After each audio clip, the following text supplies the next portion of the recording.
স্ক্রিনে যে ছবিটা দেখতে পাচ্ছেন 13 জুন ভোররাত ইসরায়েলি হামলায় নিহত ইরানি সেনা কমান্ডারদের একজনের বাসার বাড়ির দেওয়ালে আঘাত হানার চিত্র। ক্ষেপণাস্ত্রটি দেওয়াল ভেদ করে সবাই বড় বিস্মিত হয়েছে।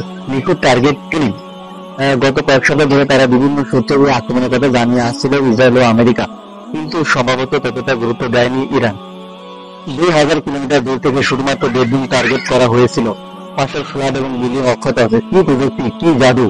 এটা থেকে প্রমাণ করা হয় যে কোনো দেশ, কোনো ব্যক্তির জীবন নিরাপদ নয়। সবার জীবন এক করে দেয় তাদের কাছে জিম্মি। ইবনে খালদুন লিখেছেন, জ্ঞানের শক্তি সবচেয়ে বড় শক্তি। মানুষ শুধু তার জ্ঞানকে কাজে লাগিয়ে তার সেই শক্তিশালী হাতিকে কন্ট্রোল করতে পারে। এখানে সংখ্যা বা এরিয়ার কোনো কাজের নয়। নেশা, জুয়া ও খেল তামাশায় মত্ত জাতি কি শিখবে? ইমান আর কি অর্জন করবে জ্ঞান? মরাল অফ দ্য স্টোরি, আমরা বাঙালি জাতি প্রযুক্তির কাছে খুবই অসহায় ও নিরুপায়।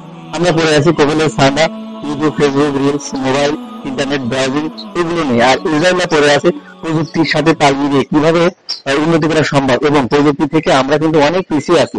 অতএব আমাদেরও চিন্তা ভাবনা করা উচিত প্রযুক্তিকে কাজে লাগিয়ে তাদের সাথে সমপর্যায়ে আসা। এটা কি আমরা পারি না?